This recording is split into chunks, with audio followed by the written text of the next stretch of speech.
Les secrets du pitch commercial parfait, la méthode Orenclave, partie 2. Si vous voulez voir ou revoir la partie 1, cliquez sur le lien juste au-dessus. Dans cette deuxième partie, nous verrons les phases 3 et 4 du pitch commercial parfait, ce que sont les conditions chaudes et froides, et comment utiliser les cadres quand votre interlocuteur essaie de vous piéger. Maintenant, installez-vous bien confortablement. Ça se passe ici. Et c'est now!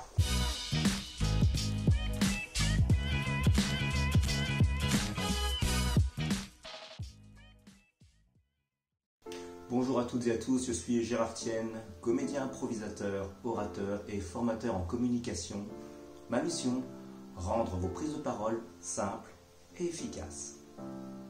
Les secrets du pitch commercial parfait, la méthode Orenclave, partie 2.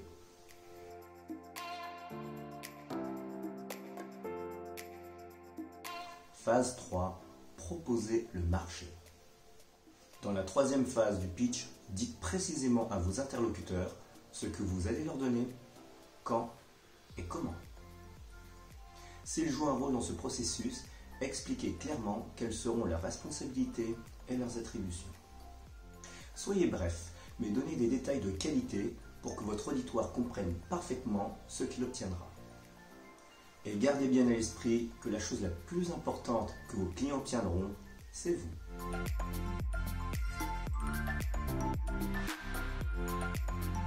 Phase 4. Cognition et cadre.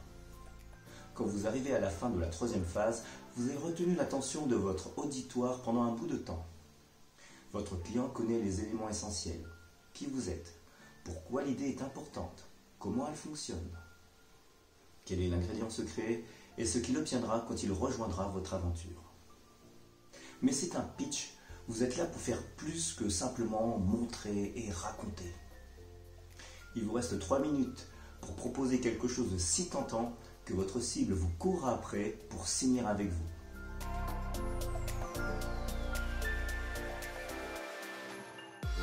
Cognition chaude et cognition froide.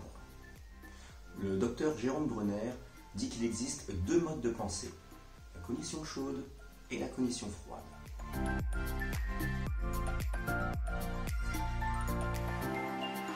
La cognition chaude. La cognition chaude est totalement contre-intuitive. C'est quand vous décidez que vous aimez ou pas quelque chose avant de l'avoir totalement compris. Dale Carnegie disait « Rappelez-vous que quand vous parlez à un homme, vous ne parlez pas à un être logique, mais à un être d'émotion. » En clair, on n'est pas des robots. Les managers, banquiers, consultants, professeurs de finance poussent à croire que les affaires ne sont qu'analyse. Identification du problème, examen des solutions, prononciation de jugement. Eh bien non, quand nous prenons des décisions, nous n'analysons pas, nous écoutons nos tripes. Nous ressentons dans notre corps et pas dans notre esprit. C'est le cerveau reptilien qui commande. D'ailleurs, George Soros cite dans son livre « Alchimie de la finance » les travaux du docteur Flavia Cymbalista qui va dans ce sens. La pensée humaine est constamment guidée par les tensions corporelles subtiles.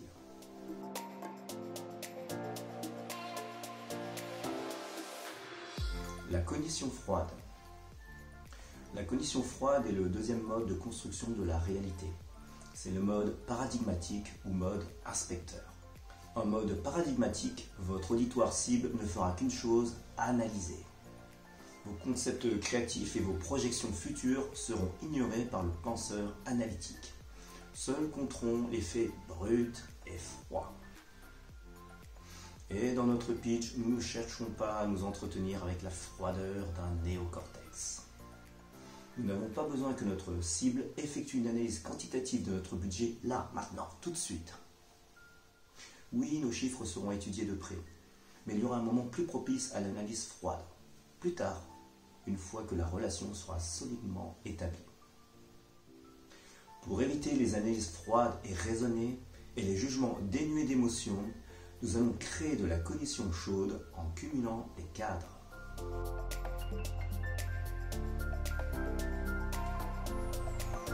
Lors d'un pitch, nous voulons stimuler le cerveau reptilien de notre cible pour qu'elle veuille de nous, se rapproche de nous et finisse même par nous courir après pour décrocher le deal. Pour cela, vous devez cumuler 4 cadres de la façon la plus rythmée possible. Le cadre intrigue, le cadre récompense, le cadre temps et le cadre autorité morale.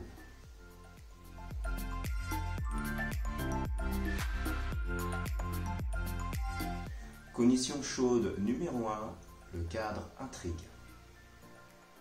L'objectif est de faire monter une grande vague de dopamine dans le cerveau reptilien de notre cible et de fabriquer du désir.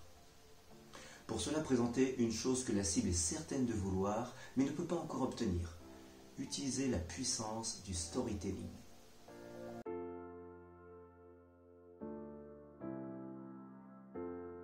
Cognition chaude numéro 2, le cadre récompense.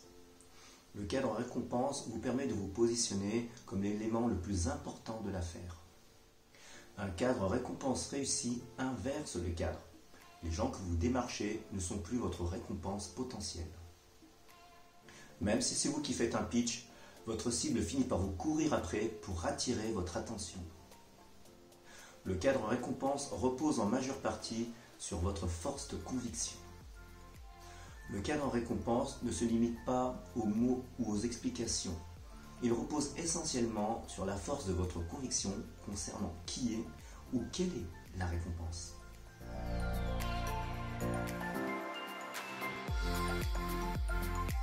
Cognition chaude numéro 3, le cadre temps. L'effet du temps sur la prise de décision est un sujet de recherche depuis une centaine d'années. Le temps est un facteur clé. La pression temporelle entraîne la peur de perdre un marché ou une bonne affaire. Elle rend notre proposition rare. Ce type de pression fonctionne très bien. Mais la qualité de la décision est dégradée.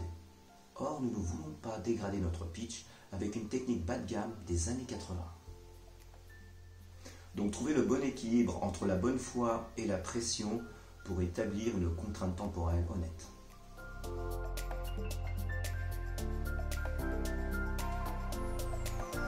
Cognition chaude numéro 4, le cadre autorité morale.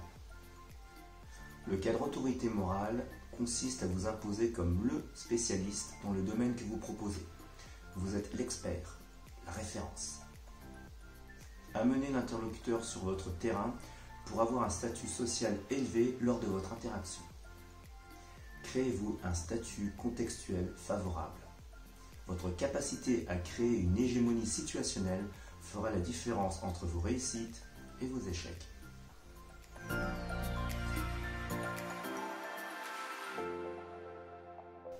Et pour finir, voici en substance comment Oren Klaff déjoue les pièges de ses interlocuteurs à l'aide des 4 cadres que l'on connaît maintenant. Face à une personne dominante.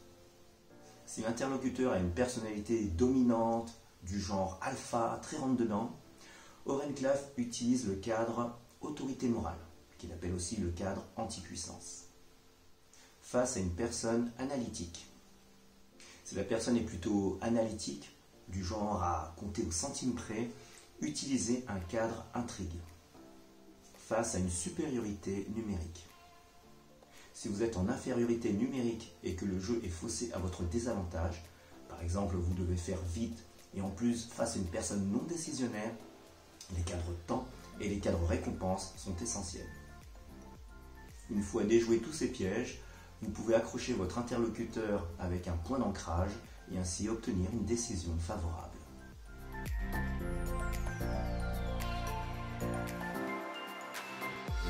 Voici maintenant le résumé de la partie 2 de cette vidéo, les secrets du pitch commercial parfait, la méthode Oren Klaff. Pour un pitch commercial parfait, rappelez-vous que pendant la phase 3, vous devez être très clair sur tout ce qu'obtiendra votre interlocuteur en faisant affaire avec vous, notamment la chose la plus importante, vous. Pendant la phase 4, vous devez activer la cognition chaude chez votre interlocuteur en utilisant judicieusement les cadres.